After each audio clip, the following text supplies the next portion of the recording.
بسم اللہ الرحمن الرحیم شہر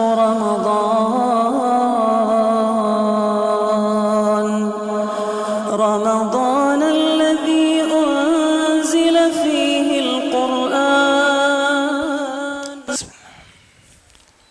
السلام علیکم ورحمۃ اللہ وبرکاتہ. ان الحمد للہ والصلاة والسلام علی رسول اللہ اما بعد. معزز سامعین، آج آپ کے سامنے 11ویں پارے کا خلاصہ بیان کیا جائے گا، جس میں سورہ توبہ کا آخری حصہ اور سورہ یونس مکمل اور سورہ ہود کی ابتدائی 5 آیات، اس طریقے سے 150 آیات جو اس پارے میں ہیں، انشاءاللہ اس میں سے اہم آیتوں کا خلاصہ آپ کے سامنے رکھا جائے گا. سورہ توبہ کی آیت نمبر 94 سے لے کر 96 تک اللہ سبحانہ و تعالیٰ نے ان منافقین کا تذکرہ کیا جو تبوک کی جنگ میں حاضر ہونے سے معذرت کر لیا تھا یا وہ حاضر نہیں ہو سکے، اور ان کی ایک بڑی تعداد تھی. ویسے منافقین کا یہ طریقہ تھا، ہر جنگ میں حاضر ہونے کا اللہ کے نبی سے وعدہ کرتے تھے، لیکن عین جنگ کے موقع پر وہ اللہ کے نبی کو دھوکہ دے کر چلے جاتے تھے. اس موقع پر بھی ایسے ہی ہوا. حالانکہ تبوک کا جو موقع ہے اس کو ساعۃ العسرہ کہا جاتا ہے. مسلمان بڑی مشکل کی حالت میں تھے اور بڑی سخت جو ہے مسائل مسلمانوں کے ساتھ بھی تھے، لیکن اس کے باوجود بھی صحابہ کرام نے لبیک کہا تھا. تو ایسے موقع پر تقریباً 80 منافقین ایسے تھے جو جنگ میں شریک نہیں ہو سکے. جب جنگ ہو گئی اور اللہ کے نبی واپس آ گئے تبوک سے، تو ان لوگوں نے اللہ کے نبی کے سامنے آ کر جھوٹی قسمیں کھایا، معذرت کر لیا. تو اللہ کے نبی نے ان کو ان کے حال پر چھوڑ دیا کہ جاؤ، کوئی بات نہیں ہے. اس کے بعد اللہ تبارک و تعالیٰ نے صحابہ کرام کے محاسن بتائے. آیت نمبر 100 میں صحابہ کی خوبیاں بتائی ہیں کہ والسابقون الاولون من المہاجرین والانصار، کہ وہ اول المومنین، سب سے پہلے ایمان لانے والے اور ہجرت کرنے والے مہاجرین اور انصار، اور ان کی پیروی کرنے والے جن سے اللہ تبارک و تعالیٰ راضی ہوا اور ان کے لیے بہتی ہوئی جنتوں کو تیار کیا جس میں وہ ہمیشہ رہیں گے. یہی ان کی سب سے بڑی کامیابی ہے. صحابہ کرام اس زمین پر نفوس قدسیہ ہیں. وہ اللہ کے نبی صلی اللہ علیہ وسلم کو براہ راست دیکھنے والے اور آپ کا دیدار کرنے والے تھے. آپ کے ہاتھ پر انہوں نے ایمان لایا اور آپ سے تربیت لی. ان کو صحابی رسول کہا جاتا ہے. صحابی رسول کا درجہ اسلام میں بہت بڑا ہے. سب سے بڑا درجہ یہ ہے کہ رضی اللہ عنہ، اللہ ان سے راضی ہوا. اس کی سند اللہ تبارک و تعالیٰ نے ان کو دے دیا. اب ملت اسلامیہ کی یہ ذمہ داری نہیں ہے کہ وہ صحابہ کرام کی غلطیوں پر نکیر کرے. اللہ تعالیٰ ملت کو یہ حق نہیں دیا، یا امت مسلمہ کو یہ ذمہ داری نہیں سونپی گئی کہ کس صحابی نے کیا غلطیاں کی ہیں اس کو نکال کر لوگوں کے سامنے رکھیں. جبکہ صحابہ کی شان یہ بیان کیا اللہ تعالیٰ نے کہ فَإِنْ آمَنُوا بِمِثْلِ مَا آمَنْتُمْ بِهِ فَقَدِ اهْتَدَوْا. وہ صحابہ جیسے ایمان لے کر آئے، تم ان کے نقش پر ایمان لے کر آؤ تو تم ہدایت یافتہ رہو گے. تو معنی کیا ہے؟ صحابہ کے نقوش پر ہم کو چلنا ہے، کیونکہ وہ اسلام کے اصلی تربیت یافتہ تھے. انہوں نے وحی کے نزول کو بھی دیکھا تھا، اور اللہ کے نبی صلی اللہ علیہ وسلم نے مسائل کو جس انداز میں بیان کیا، صحابہ سے بڑھ کر کوئی جاننے والا نہیں تھا. اسی لیے امت مسلمہ میں بعض ایسے لوگ ہیں جو اپنے آپ کو عقل مند سمجھتے ہیں. وہ آج بھی صحابہ کرام کی نکیر کرنا اپنا علم کی شان سمجھتے ہیں. حضرت امیر معاویہ اور دوسرے صحابہ میں حضرت ابو ہریرہ وغیرہ، ان صحابہ پر نکیر کی جاتی ہیں.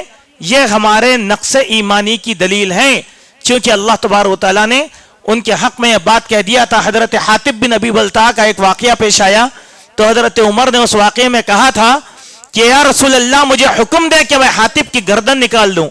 تو اللہ کے نبی نے کیا کہا؟ اے عمر، معلوم نہیں اللہ نے ان کے بارے میں کیا، ان کی شان میں کیا کہا کہا کہ اے اہل بدر تم جو چاہے وہ گناہ کر لو اللہ تم کو معاف کر دیا ہے. جب اللہ نے ان کو معاف کر دیا تو تم نکیر کرنے والے کون ہو؟ سبحان اللہ و بحمدہ. یہ ہے صحابہ کا مقام. صحابہ کی غلطیاں نکالنا امتیوں کا کام نہیں ہوتا، بلکہ صحابہ کے اوصاف کو اپنانا یہ ہماری ذمہ داری ہے. دین کو، قرآن کو، سنت کو صحابہ کے طرز پر سمجھنا، چونکہ وہ سب سے پہلے اسلام لانے والے ہیں. ایک حدیث میں اللہ کے نبی نے یہ بیان فرمایا کہ دیکھو کہ انصار میرا جھبا ہے اور مہاجرین جھوبے کے اندر جو کپڑا پہنا جاتا بنین وہ میرے مہاجرین ہیں. یعنی مہاجر اور انصار میں ہم فرق بھی نہیں کریں گے، کیونکہ ایک تو اول المومنین ہے، ایمان لے کر آئے، اور جب ہجرت کر کے آئے تھے تو سب سے زیادہ جانی ساری انصاری صحابہ نے دیا تھا. اسی لیے اللہ تعالیٰ نے یہاں ان دونوں کی تعریف بیان فرمایا اور کہا رضی اللہ عنہم ورضوا عنہ. دیکھیے دوستو، ایک بات، لوگوں کا ایک عجیب وتیرہ ہے صحابہ کے ساتھ. ہم ہمارے رشتہ دار باپ دادا کو گالی سننا پسند نہیں کرتے.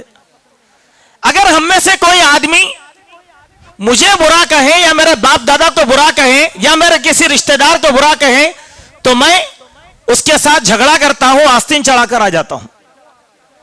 لیکن انسان کی یہ مجال کہ صحابہ کو برا کہا جا رہا ہے، گالی دی جا رہی ہے، اور ہم سمجھ رہے ہیں کہ نہیں یہ تو دلائل کی روشنی میں کہی ہے. استغفر اللہ. جس کو گالی دے رہے ہو اس کا درجہ کیا ہے ذرا سوچو.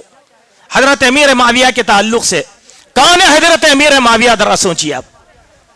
ایک صحابی کے بیٹے جن کے گھر کو اللہ کے نبی نے امن کا گہوارہ بنا دیا تھا. من دخل دار ابی سفیان فہو آمن. ابو سفیان کے گھر میں جو داخل ہو جائے گا اس کو ضمانت دے دی گئی امن و امان کی. ان کے بیٹے حضرت امیر معاویہ اللہ کے نبی کی صحبت میں رہنے والے، 40 سال کے جو ہیں سیاسی شعور رکھنے والے، اور ان کا عرصہ 40 سال تک چلتا رہا سیاست کا. وہ امیر معاویہ جن کا شمار قرآن کے کاتبین میں ہوتا ہے. اور پھر دوسری رشتہ داری اللہ کے نبی سے یہ تھی کہ حضرت امیر معاویہ اللہ کے نبی صلی اللہ علیہ وسلم کے سالے تھے رشتے میں. امیر معاویہ کی بہن اللہ کے نبی کی زندگی میں تھی، حضرت ام حبیبہ رضی اللہ عنہا.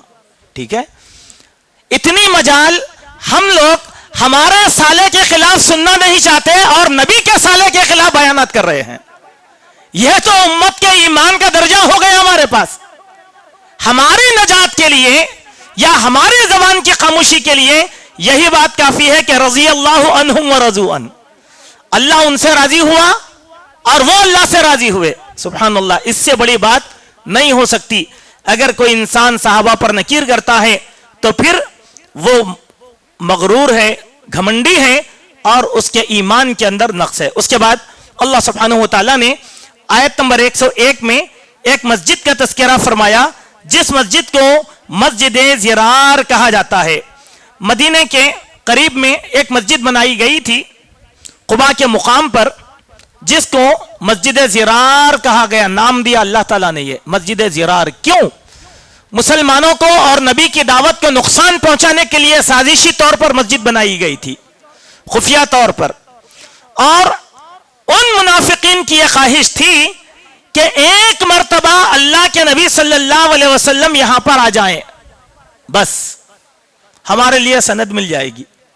تو اللہ تبارک و تعالیٰ نے اپنے نبی جناب محمد رسول اللہ صلی اللہ علیہ وسلم سے کہا کہ اے نبی، آپ جو ہیں وہاں جانے کی ضرورت نہیں ہے، اس مسجد کے پاس جانے کی ضرورت نہیں ہے، اس مسجد میں جاؤ جو مسجد تقوی کی بنیاد کے اوپر بنائی گئی ہے. سبحان اللہ و بحمدہ. اب ہمارے بعض لوگوں کا یہ اجتہاد ہو گیا کہ اب ہمارے نفرتی مسلکی نفرت رکھنے والے ہمارے جو بھائی ہیں آج کل ایک نئی حکمت بیان کر لی ہے. وہ کیا ہے؟ کسی علاقے میں، گاؤں قریے یا دیہات میں یا کسی محلے میں اگر اہل حدیث مسجد اگر بن جاتی ہے تو فتویٰ دیتے ہیں کہ یہ مسجد زرار ہے. اور उस मस्जिद को तोड़ दिया जाता है, मुनहरिम कर दिया जाता है। ऐसे कई वाकयात हमारे पास हुए हैं। मस्जिदों को गिरा दिया गया, मस्जिदों को मुनहरिम कर दिया गया, मस्जिदों को तोड़ दिया गया। चलिए ठीक है, उन लोगों से एक सवाल है, मस्जिद ज़िरार की खबर अल्लाह ने नबी को दिया था कि यह मस्जिद ज़िरार है। तुमको किसने खबर दिया था कि अहले हदीस की मस्जिद जो है मस्जिद ज़िरार है? क्या तुम्हारे पास आसमान से कोई वही आई? याद रखो मेरे भाइयों, इस जमीन पर ऐसी नफरतें अच्छी नहीं है। हम 73 फिरकों में हैं, ये होंगे, अल्लाह के नबी ने कहा। जाहिर बात है कि हर फिरके की मस्जिद बनेगी अपने अकायद और अपने मसाइल के लिहाज से। किसी भी मस्जिद को रोकना अल्लाह के घर के रास्ते में रुकावट डालने के बराबर है। और हम तो हमारे अहले हदीस नौजवानों को नसीहत करते हैं, हमारे गांव देहात खरिया महल्ले जात में किसी भी मसलक की मस्जिद बने उसमें ताउन करो, चूंकि वो अल्लाह तबारक व तआला का घर है। रुकावट का जरिया हरगिज हरगिज मत बनो। क्यों? वह अन्नल मसाजिद लिल्लाह, मस्जिदें अल्लाह तबारक व तआला का घर है। फिक्र हमारी है, हम फिक्र के लिहाज से मालिकी हैं, हम्बली हैं, शवाफे हैं, या जो भी है 73 फिरकों में हमारी अपनी सोच और फिक्र के लिहाज से है। लेकिन मस्जिद किसका घर है? अल्लाह सुब्हानहू व तआला का। ये तो सोचो, कम से कम ये तो सोचो। इतनी नफरत भी अच्छी नहीं होती। और ऐसी नफरतों को लेकर के इकबाल ने कहा था, तेरे जमीर पे जब तक न हो नुज़ूल किताब, गिरा कुशा है ना राजी ना साहिब कशाफ।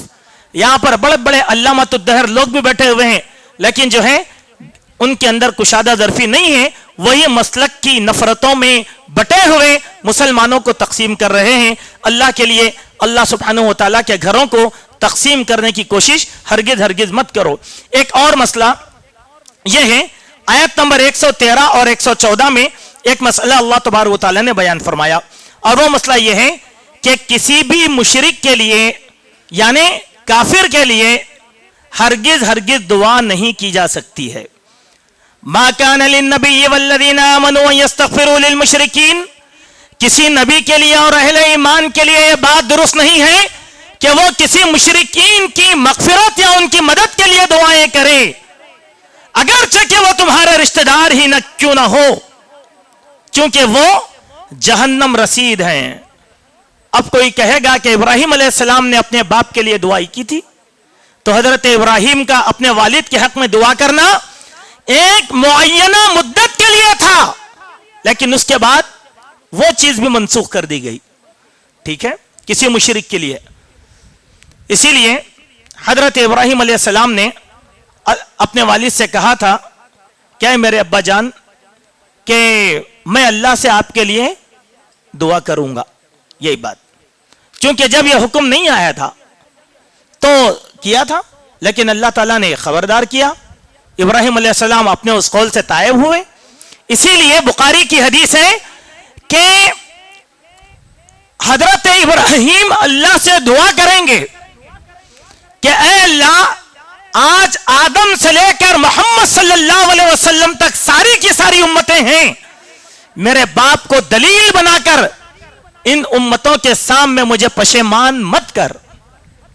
अल्लाह ताला इनकी दुआ को कबूल फरमाएगा और इब्राहिम अलैहिस्सलाम के वालिद को अल्लाह ताला जहन्नम में दाखिल करेगा, एक बिज्जू जानवर की शक्ल में, इंसान की शक्ल में नहीं, कि लोग देखें कि इब्राहिम के बाप जहन्नम में जा रहे हैं। इब्राहिम की दुआ को कबूल किया अल्लाह ताला ने। और एक बिज्जू जानवर, एक जानवर होता है बिज्जू जो मुर्दों को खाता है, खबरें खोद खोद कर, उस जानवर की शक्ल में अल्लाह तबारक व तआला इब्राहिम के वालिद को जहन्नम में दाखिल करेंगे। हमारे कितने ही गहरे रिश्तेदार क्यों ना हो, हम उनके लिए मगफिरत की दुआ नहीं कर सकते। अबू तालिब, बहुत से लोग अबू तालिब के ईमान को दलील बनाते हैं, लेकिन मैं आपको बताता हूं, जब अबू तालिब का इंतकाल हुआ, अल्लाह के नबी सल्लल्लाहु अलैहि वसल्लम को खबर दी गई। सीरत की किताब में कोई बताए कि अल्लाह के नबी के इतने शफीक चचा के जनाजे में क्या अल्लाह के नबी शरीक हुए? नहीं, अल्लाह के नबी नहीं हुए शरीक। हजरत अली को हुक्म दिया कि जाओ तुम्हारे वालिद को दफन कर दो, लेकिन अल्लाह के नबी, क्यों? नबी का शरीक होना उनके इस्तिग़फ़ार की दलील बन जाएगी। इसीलिए वो हदीस کہ جو خودکشی کر لے گا اس کی نماز جنازہ اللہ کے نبی نہیں پڑھا کرتے تھے. جو آدمی قرضدار ہو کر مر جاتا تھا اللہ کے نبی کو معلوم ہوتا کہ ایک قرضدار ہے تو آپ نماز جنازہ نہیں پڑھتے. کیوں؟ نبی نماز جنازہ پڑھیں گے تو اس کی بخشش ہو جائے گی. اللہ اکبر. اسی لیے ایک بات کو غور کرو, کافر ہمارا کتنا ہی قریبی رشتہ دار کیوں نہ ہو, جس کا ایمان اللہ پر نہیں ہے, اس کے لیے ہم بخشش کی دعا, رحمت کی دعا ہرگز ہرگز نہیں کر سکتے. اللہ کے نبی صلی اللہ علیہ وسلم کی جد و جہد یہ تھی کہ کسی نہ کسی طریقے سے آپ کے چچا ابو طالب ایمان لے کر آ جائیں. اس آیت کے شان نزول میں ایک واقعہ بیان کیا جاتا ہے. امام بخاری نے ایک واقعہ بیان فرمایا. جب اللہ کے نبی کے چچا ابو طالب کا آخری وقت آیا تو اللہ کے نبی صلی اللہ علیہ وسلم ان کے پاس گئے, اور اس وقت ابو طالب کے پاس ابو جہل, عبداللہ بن ابی, قریش کے سردار بیٹھے ہوئے تھے. آپ نے اپنے چچا کے کان میں کہا کہ اے چچا, آپ صرف لا الہ الا اللہ پڑھ لیں تاکہ میں اللہ کے ہاں آپ کے لیے سفارش کر سکوں. ابو جہل اور عبداللہ بن ابی امیہ نے کہا کہ اے ابو طالب, کیا عبد المطلب کے مذہب سے انحراف کرو گے؟ نبی کریم صلی اللہ علیہ وسلم فرمایا, جب تک اللہ تعالیٰ مجھے روکے گا نہیں میں ان کے لیے استغفار کروں گا. جب یہ آیت نازل ہوئی تو آپ صلی اللہ علیہ وسلم چھوڑ کر چلے گئے. اور ایک حدیث ہے, ایک مرتبہ اللہ کے نبی صلی اللہ علیہ وسلم مدینے سے واپس ہو رہے تھے. راستے میں اللہ کے نبی کے والد محترمہ کی قبر ملی, وہاں مدفون ہیں وہ. تو اللہ کے نبی کے دل میں ارادہ ہوا کہ اپنی والدہ کی قبر پر جا کر اللہ تعالیٰ سے دعا کروں گا. اللہ کے نبی قبر تک پہنچے, اللہ تعالیٰ نے منع کر دیا. کسی مومن کے لیے جائز نہیں ہے کہ وہ کسی مشرک کے حق میں دعا کرے. اللہ کے نبی اشکبار ہو گئے, اتنا روئے کہ آپ کی آنکھیں لال ہو گئی. جب آپ صحابہ کے پاس آئے تو صحابہ نے پوچھا کہ یا رسول اللہ صلی اللہ علیہ وسلم, کس چیز نے آپ کو اذیت دیا ہے بتلائیں. تب اللہ کے نبی نے اس بات کی خبر دی. تو اس سے زیادہ قربت والا رشتہ کس کا ہو سکتا ہے ماں سے بڑھ کر؟ لیکن کسی کافر کے لیے دعا نہیں ہے. دعا تو مومن کے لیے ہے, استغفار مومن کے لیے, رحم و کرم مومن کے لیے ہے. اس کے بعد آیت نمبر 117 اور 118 سے ہمارا گزر ہوا, جس میں اللہ تبارک و تعالیٰ نے 3 صحابہ کی توبہ کا تذکرہ کیا ہے. کون تھے وہ 3 صحابہ؟ حضرت کعب بن مالک, حضرت مرارہ بن ربی اور حضرت ہلال بن امیہ رضی اللہ عنہم. غلطی کیا تھی ان صحابہ کی کہ وہ تبوک کی جنگ میں شریک نہیں ہو سکے, صرف سستی کی وجہ سے. حضرت کعب بن مالک اپنا واقعہ پیش کرتے ہیں, بڑا طویل واقعہ ہے حدیث میں, اس کا مختصر. میں اس موقع پر بڑا خوشحال تھا, میرے پاس صحت مند اونٹنیاں بھی موجود تھیں, کوئی چیز میرے لیے رکاوٹ نہیں تھی. لیکن میں یہ سمجھا جب اعلان ہوا میرے پاس تو تیز اونٹنیاں ہیں اور سیدھا نکل جاؤں گا اور جا کر قافلے میں مل جاؤں گا. اس سستی کی وجہ سے میں جنگ میں شریک نہیں ہو سکا. تینوں صحابہ کا بھی یہ طریقہ ہو گیا. جب جنگ ختم ہوئی اللہ کے نبی واپس آئے, منافقین تو پہلی آیت میں چلے گئے, اللہ کے نبی چھوڑ دیے ان کو, جاؤ تمہارا معاملہ اللہ کی, چھوڑ دو کوئی بات نہیں, بہانے. لیکن جب یہ صحابہ آئے اللہ کے نبی بولے کہہ رہے جنگ میں یہ تینوں نہیں دکھے, کہاں ہیں؟ بلا کر لایا گیا. یہ لوگ آئے, اللہ کے نبی صلی اللہ علیہ وسلم کے سامنے حضرت کعب بن مالک بیٹھے. بولے کہ یا رسول اللہ صلی اللہ علیہ وسلم, سیدھی سی بات, میں ہیلے حوالے بہانے بنا کر یہ نہیں چاہتا کہ قرآن مجید میں میرے مذمت میں کوئی آیتیں نازل ہو جائیں. میں بڑا لفاظ آدمی ہوں, میں لفاظی کر کر بہانہ بنا سکتا ہوں, لیکن میں یہ چیز نہیں چاہتا. سیدھی بات, میری سستی سے میں جنگ میں نہیں آ سکا. تینوں صحابہ نے اپنا عذر قبول کیا. اب اللہ کے نبی بولے کہ ٹھیک ہے چلو تمہارا معاملہ اللہ کے حوالے, میں تو معاف نہیں کروں گا, تمہارا معاملہ اللہ کے حوالے. چنانچہ ہوا یہ کہ اللہ کے نبی صلی اللہ علیہ وسلم نے 50 دن تک ان لوگوں کے اوپر تعزیرات کو نافذ کیا تھا.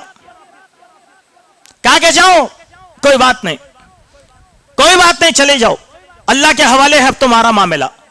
اس کے بعد مسلمانوں کو کہا तमाम सहाबा को कि इन तीनों से तर्क तकल्लुम कर लो, यानी बातचीत बंद कर लो। अब ये आते मुलाकात करते तो कोई मुलाकात नहीं करता उनसे, ठीक है। अब उसके बाद इनकी बीवियों को अल्लाह के नबी ने हुक्म दिया कि इनके बिस्तरों से खुद अलग हो जाओ। देखो ये एक और एक मसला था। उसके बाद 50 दिन के बाद अल्लाह तबारक व तआला ने इन लोगों की तौबा को कबूल किया, तो कुरान में उनकी तौबा का तस्करा अल्लाह ने क़यामत तक के लिए लिख दिया, मजम्मत में नहीं, तौबा में। कहा लक़द ताबल्लाहु अलन नबी वल मुहाजिरीन वल अंसार, अल्लाह तबारक व तआला ने मुहाजिरीन और अंसार की तौबा को कबूल किया जो मुश्किल के वक्त शरीक जंग नहीं हो सके थे, और वो तीनों जिन पर जमीन तंग कर दी गई थी और जमीन अजनबी बनाई गई थी, उन्होंने ये तसव्वुर कर लिया कि अब हमारे लिए जीने का कोई मकसद बाकी नहीं रह गया। अल्लाह ने उन लोगों को माफ कर दिया। जब ये आयतें नाजिल हुई तो अल्लाह के नबी बोले कि जाओ जाके वो तीनों को बुला के लाओ। बोले तो एक सहाबी गए, जाकर कहा कि चलो तुमको अल्लाह के नबी बुलाए हैं।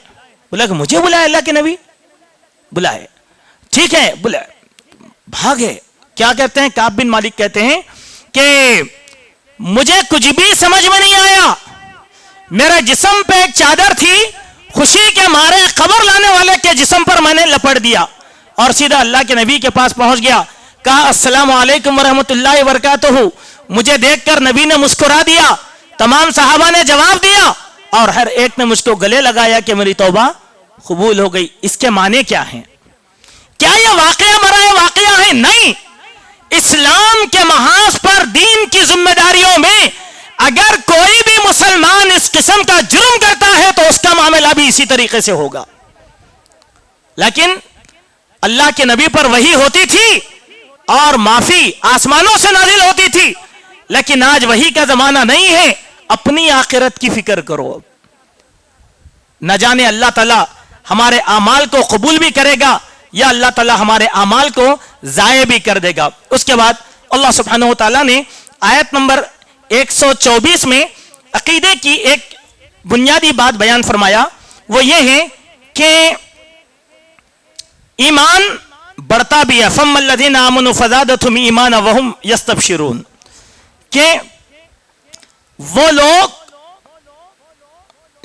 जो मोमिन हैं अल्लाह ताला उनके ईमान में ज्यादती भी अता फरमाता है। इसके माने क्या है? ईमान बढ़ता भी है, ईमान घटता भी है। अल्लाह सुब्हानहू व तआला ने कुरान के एक और मुकाम पर फरमाया कि इन्नमल मुमिनून अल्लज़ीना इज़ा ज़ुकिरल्लाहु वजिलत क़ुलूबुहुम व इज़ा तुलियत अलैहिम आयातुहु ज़ादतहुम ईमाना, कि मोमिन हकीकी मानों में वही हैं जब उनके सामने अल्लाह ताला की बातें कही जाती हैं, आयतें तिलावत की जाती हैं, तो उनके ईमान में इजाफा होता है। ईमान बढ़ता भी है, ईमान घटता भी है। अहले हदीस के बुनियादी अकायद में से यह भी अकीदा है, सिर्फ कब्र परस्ती वगैरह नहीं, यह भी अकीदा है। हमारा ईमान बढ़ता भी है, हमारा ईमान घटता भी है। हम मस्जिद में बैठे वाज़ो मौइज़त सुन रहे, हमारा ईमान बढ़ गया। मस्जिद से बाहर निकले, दुनिया में मशगूल हो गए, हमारा ईमान कम हो गया। रमजान आया, ईमान बढ़ गया, मस्जिदें भर गई। रमजान चले गया, ईमान कमजोर हो गया, मस्जिदें खाली हो गई। तो ईमान बढ़ता भी है और ईमान घटता भी है। इस बात की खबर अल्लाह के नबी सल्लल्लाहु अलैहि वसल्लम ने यहां पर हम लोगों को दी है। उसके बाद अल्लाह के नबी सल्लल्लाहु अलैहि वसल्लम की एक सिफत अल्लाह तबारक व तआला ने यहां बयान फरमाया। आयत नंबर 128 और 129 में अल्लाह तबारक व तआला अल्लाह के नबी सल्लल्लाहु अलैहि वसल्लम की यह सिफत बयान फरमाते हैं, लक़द जाअकुम रसूलुम मिन अनफुसिकुम अज़ीज़ुन अलैहि मा अनित्तुम हरीसुन अलैकुम बिल मुमिनीना रऊफ़ुर रहीम। ऐ लोगों, जो नबी तुम्हारी तरफ भेजे गए हैं वो नबी इतने रहमदिल और इतने शफीकुल क़ल्ब हैं, तुम उसका अंदाजा नहीं कर सकते कि अगर किसी मोमिन को कोई तकलीफ होती है तो वो तकलीफ अल्लाह के नबी भी महसूस करते हैं। अल्लाह अकबर। मोमिनीन की हर तकलीफ अल्लाह के नबी सल्लल्लाहु अलैहि वसल्लम के ऊपर बड़ी गिरां गुजरती है। फिर फरमाया फ़इन तवल्लौ फ़क़ुल हस्बी अल्लाह, अगर वो एराज करे तो तुम कह दो कि हमारे लिए अल्लाह ताला काफी है। ला इलाहा इल्ला हुआ, नहीं है कोई माबूद सिवाय उसके। अलैहि तवक्कलतु हुवा रब्बुल अर्शिल अज़ीम, मैं उस पर ही भरोसा करता हूं, वही अर्श अजीम का वो मालिक है। तो मेरे भाइयों, यहां पर एक बात है कि अल्लाह के नबी अहले ईमान की तकलीफ को देख नहीं सकते थे, इसीलिए कई मौके ऐसे आए कि सहाबा इकराम भूखे प्यासे थे, जब खाना आया तो अल्लाह के नबी ने पहले सहाबा को खिलाया, बाद में आपने नोश फरमाया। यह तरीका था अल्लाह के नबी का। इसके माने क्या है? कौम का जिम्मेदार, कौम का रहनुमा, कौम का सरपरस्त, कौम का कायद वही है जो कौम की तकलीफ को अपने दिल में महसूस करता है। अल्लाह अकबर। अपने वही कायद, वही रहनुमा, वही रहबर है। कौम मर रही है, उजड़ रही है, और वो कायद बनकर तमाशा देख रहा है, तो वो कौम का रहनुमा हरगिज नहीं हो सकता। उसके बाद आगाज होता है सूरह यूनुस का। हजरत यूनुस अलैहिस्सलाम के नाम पर इस सूरत को अल्लाह तबारक व तआला ने नाजिल फरमाया। इस सूरत में जो बुनियादी बातें हैं वो ये कि इस सूरत की आयत नंबर 2 में अल्लाह के नबी सल्लल्लाहु अलैहि वसल्लम के बारे में अल्लाह तबारक व तआला ने इस बात की खबर दी, अकान लिन्नासि अजबन अन औहैना इला रजुलिन मिनहुम अंदिर अन्नास व बश्शिरिल लज़ीना आमनू अन्न लहुम क़दम सिद्क़िन इंदा रब्बिहिम क़ालल काफ़िरून इन हाज़ा इल्ला सिह्रुम मुबीन। क्या लोगों को ये बात ताज्जुब खेज नजर आती है कि हमने उन्हीं की तरह के एक इंसान को नबी बनाकर भेजा है? देखिए ये बात बड़ी, ये अकीदे की बात है, ये बुनियादी बात है। क्या ताज्जुब में है? अन औहैना इला रजुलिन, हमने एक आदमी को रजुल कहा जाता है, एक आदमी की जानिब हमने वही की ताकि लोगों को डराए और अहले ईमान को खुशखबरी सुनाए। गोया यहां पर अल्लाह के नबी को रजुल कहकर अल्लाह ताला ने यह साबित कर दिया कि अल्लाह के नबी सल्लल्लाहु अलैहि वसल्लम बशर थे, इंसान थे।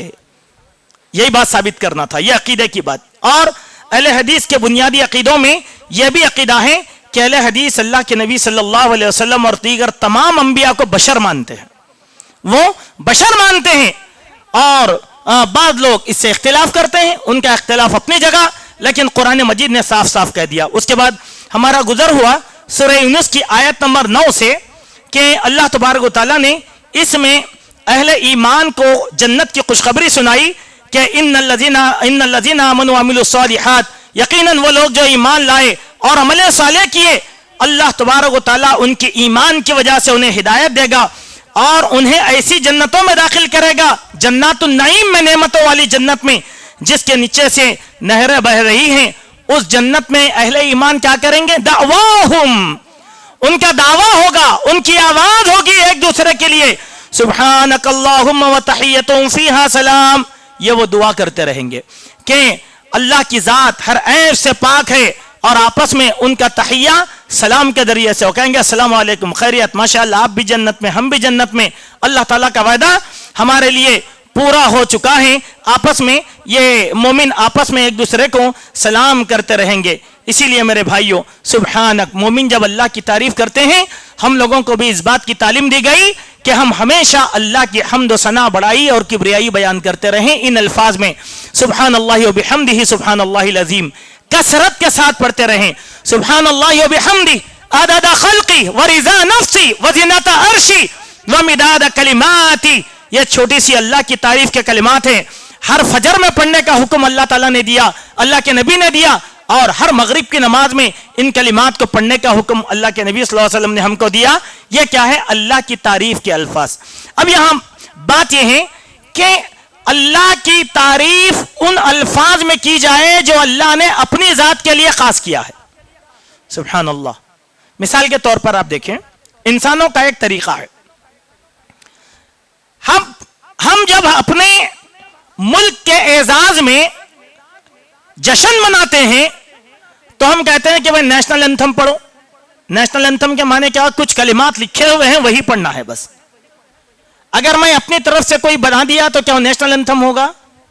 नहीं, अपनी तरफ से होगा। ठीक है, यह तो अल्लाह की तारीफ है। अब अल्लाह मालिकुल मुल्क, अहकमुल हाकिमीन की तारीफ नज़म और गजल के जरिए से तो नहीं हो सकती। इसीलिए कुरान मजीद के मुतालिक जो दुआ सिखाई जाती हैं उसमें बड़े प्यारे कलिमात हैं अल्लाह की तारीफ के। क्या कहा? अल्लाहुम्मा इन्नी अब्दुक, ऐ अल्लाह मैं तेरा बंदा हूं, व इब्नु अब्दिक, और तेरे बंदे का, और इब्नु अब्दिक, तेरे बंदे की औलाद हूं, व इब्नु अमतिक, तेरी बंदी की औलाद हूं, नासियती बियदिक, मेरी पेशानी तेरे हाथों में है, माजिन फिया हुक्मुक, तेरा ही हुक्म चलने वाला है, अदलुन फिया क़ज़ाउक, तेरा ही फैसला चलने वाला है, अस्अलुका बिकुल्लि इस्मिन हुवा लक, तेरे हर अस्माए हुस्ना के वसीले से मैं दुआ करता हूं। कौन अस्माए हुस्ना? कौन से अस्माए हुस्ना? अब अल्लाह ताला, अल्लाह के नबी ने दुआ में बताया, अस्अलुका बिकुल्लि इस्मिन हुवा लक सम्मैत बिही नफ्सक, वो नाम जिसको तूने तेरी जात के लिए पसंद किया है, और अंज़लतहु फी किताबिक, या किसी आसमानी किताब में तूने नाजिल किया है। अल्लाहु अकबर। अब इस्तअसरत बिही फी इल्मिल गैब इंदक, या फिर तेरे इल्म गैब में वो नाम है, तेरे उन नामों के वसीले से मैं तुझसे दुआ मांगता हूं। सुभान अल्लाह। अब मैं अल्लाह को कुछ भी कर लूं, लेकिन अल्लाह के अस्माए हुस्ना अगर कहूंगा तो वही एजाज होगा ना, वही एजाज।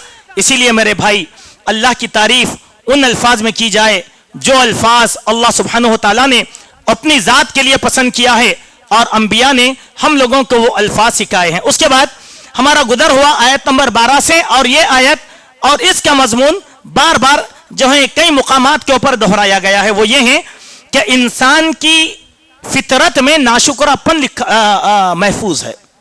इंसान बड़ा नाशुक्रा है अल्लाह ताला का, बहुत नेमतें लेगा, मुश्किलों से दो चार होगा, निकलेगा, लेकिन अल्लाह की जात को भूलकर वो शिर्क कर देगा।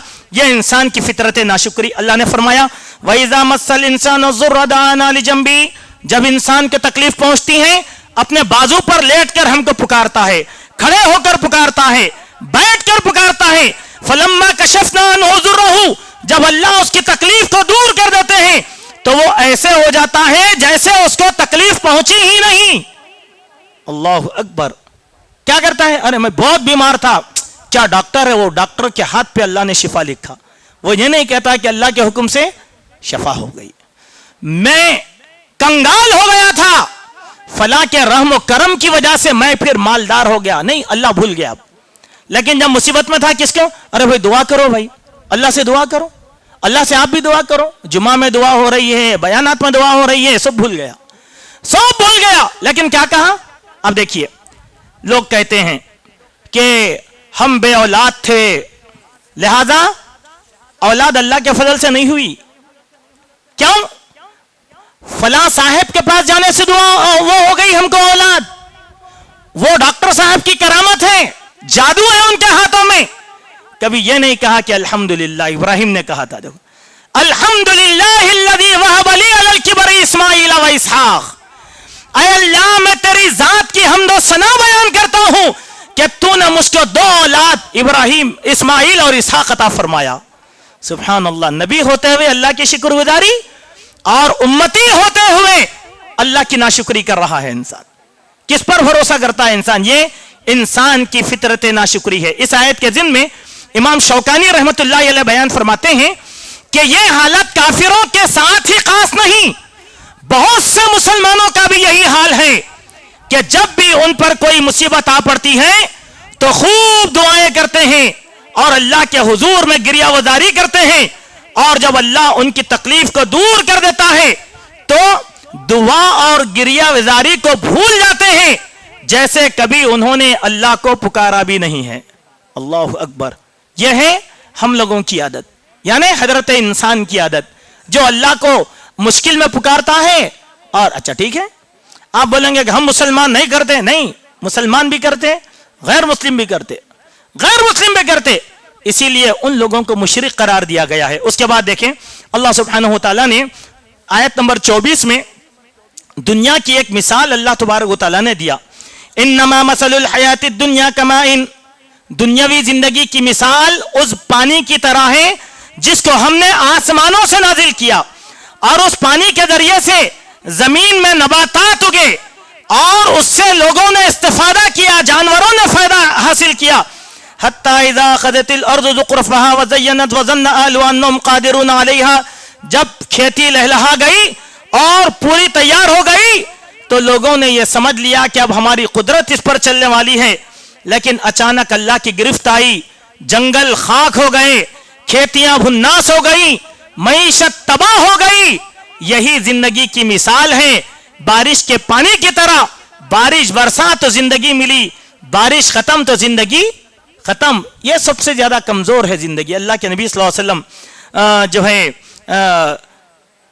के सामने से एक बकरी ले जाई जा रही थी, तो उस बकरी को देखकर अल्लाह के नबी ने कहा कि देखो जिंदगी की मिसाल यही है दुनिया की। यह जिंदा थी तो इंसान को प्यार था, लेकिन जब यह मर गई तो इंसान घसीट कर ले जा रहा है। अब क्या प्यार करके घर में रख लेगा वो? हरगिज नहीं, उठाकर फेंक देगा। यही दुनिया की मिसाल है, यही दुनिया की मिसाल है। इंसान खूब कमाता है, खूब जमाता है, और मैं जहां तक समझता हूं कि खूब कमाने वाले मौत से गाफिल हो जाते हैं कि मौत कभी उनको आकर घेरेगी नहीं। इसीलिए वो अल्लाह को भूलकर सिर्फ अपने दुनिया में लग जाते हैं। जब मर जाते हैं तो उनकी औलाद उसी माल के लिए कत्ल गारतगिरी करती है, जमीन में फसाद मचाती है, रिश्तेदारियों को तोड़ देती है। क्यों? यह उनकी उस कमाई का नतीजा है जो उन्होंने अल्लाह तबारक व तआला को भूल कर कमाए थे। इसी के साथ एक आयत है जिसमें अल्लाह तबारक व तआला ने, आयत नंबर 41 में अल्लाह तबारक व तआला ने दुआत और मुबल्लिगीन को एक नसीहत फरमाया, व इन कज़्ज़बूका फक़ुल ली अमली व लकुम अमलुकुम। ऐ लोगों, अगर तुम्हारी दावत को किसी ने झुठला दिया तो तुम कह दो कि तुम्हारी दावत तुम्हारे साथ, हमारी दावत हमारे साथ।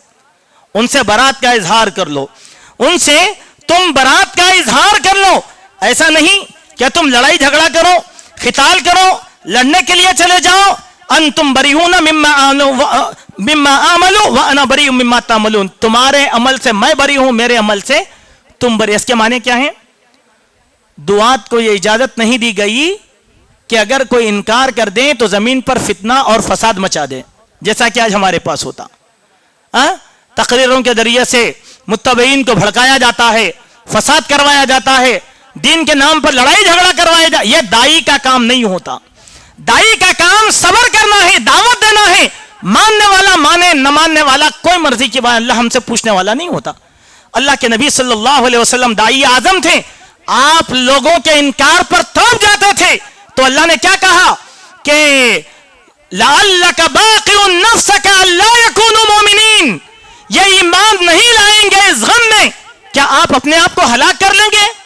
फिर फरमाया लस्ता अलैहिम बिमुसैतिर। आप दारोगा नहीं है कि अपनी बात को मनवा कर रह जाओ। आपका काम क्या है? वमा अलैना इल्लल बलाग। हमारी जिम्मेदारी है कि सिर्फ पहुंचा देना। इसीलिए किसी शायर ने समझाया था कि अमल करें ना करें, सामाईन की मर्जी, अदा फरीजा करो, वास तुम सुनाते चलो। अमल करना सामाईन की मर्जी, वास सुनाना दाई का काम नहीं। मैं मनवा कर रहूंगा, झगड़ा हो जाएगा, फसाद हो जाएगा, दंगा हो जाएगा, कत्ल हो जाएगा, जो किसी भी हाल एक दाई के लिए सजावार नहीं है। उसके बाद अल्लाह तबारक व तआला ने अल्लाह के नबी की बाबत यह बयान फरमाया आयत नंबर 49 और 50 में कि नबी गैब दान नहीं है, नबी गैब दान नहीं है। और कहा कुल ला अमलिकु लिनफ्सी ज़र्रन वला नफ़ा। ऐ नबी अपनी ज़बान मुबारका से कह दीजिए कि मैं मेरी जात के लिए नफा और नुकसान का मालिक नहीं हूं, इल्ला माशा अल्लाह, मगर जितना नफा मुझे पहुंचना है वो पहुंच कर रहेगा, जो नुकसान पहुंचना है वो नुकसान पहुंच कर रहेगा। यह हुक्म अल्लाह तबारक व तआला का साफ साफ है। इज़ा जाअ अजलुहुम फला यस्ताखिरून साअतन वला यस्तक़दिमून। जब अल्लाह ताला का लिखा वक्त आ जाएगा तो जर्रा बराबर देर भी नहीं होगी और जर्रा बराबर जल्दी भी अल्लाह सुब्हानहु व तआला हरगिज नहीं करेगा। इसीलिए अल्लाह के प्यारे नबी सल्लल्लाहु अलैहि वसल्लम गैब दान नहीं थे। हाँ, गैब की वो बातें जो अल्लाह ने जिब्राइल के जरिए से आप तक पहुंचाया था उसमें नबी वकील नहीं है। जब तक अल्लाह के नबी को बताया नहीं गया, अपनी तरफ से अल्लाह के नबी ने कोई बात नहीं कहा, वही का इंतजार किया। जब वही आई तो गैब की वो बातें अल्लाह के नबी ने हमको बताया जो जिब्राइल ने अल्लाह के नबी को बताया। जिब्राइल से पहले अल्लाह के नबी ने कोई बात हम लोगों को गैब की खबर अल्लाह के नबी ने नहीं दी। उसके बाद अल्लाह ताला ने कुरान के बारे में फरमाया आयत नंबर 57 और 58 में कि ये कुरान 22 से शफा है, और लोगों से खिताब करके कहा क्या लोगों, तुम्हारे पास तुम्हारे रब की तरफ से ऐसी चीज आई है जो नसीहत आमेज है, और दिलों में जो रोग है उन रोगों के लिए वो शफा है और रहनुमाई करने वाली है, और अल्लाह की रहमत तुम पर नाजिल करवाने वाली है। वो क्या है? कुरान मजीद। हर मुसीबत का एक इलाज है तिलावत कुरान। हर मुसीबत का एक इलाज तिलावत कुरान, उससे बढ़ के और कोई चीज नहीं है। हम लोग तिलावत करना नहीं जानते, इसीलिए हम लोग क्या करें, झाड़ फूक करने वालों को पाल के रख लिए کیوں بھائی جھاڑ پھونک کرنے والا اگر قرآن پڑھا تو اثر ہو رہا اور آپ پڑھے تو قرآن اثر کیوں نہیں ہو رہا؟ بڑے اچھے قرآن پڑھنے والے بھی اس گمراہی کے اندر آ گئے.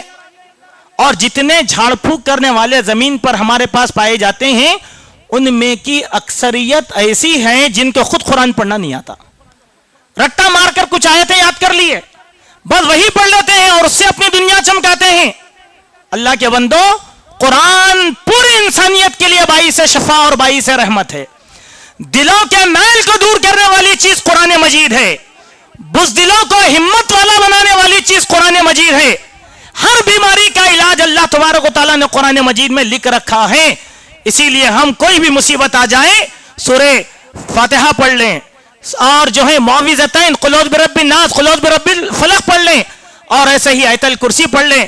انشاءاللہ ہر بیماری کا تریاق اللہ تبارک و تعالیٰ نے اس میں رکھا ہے.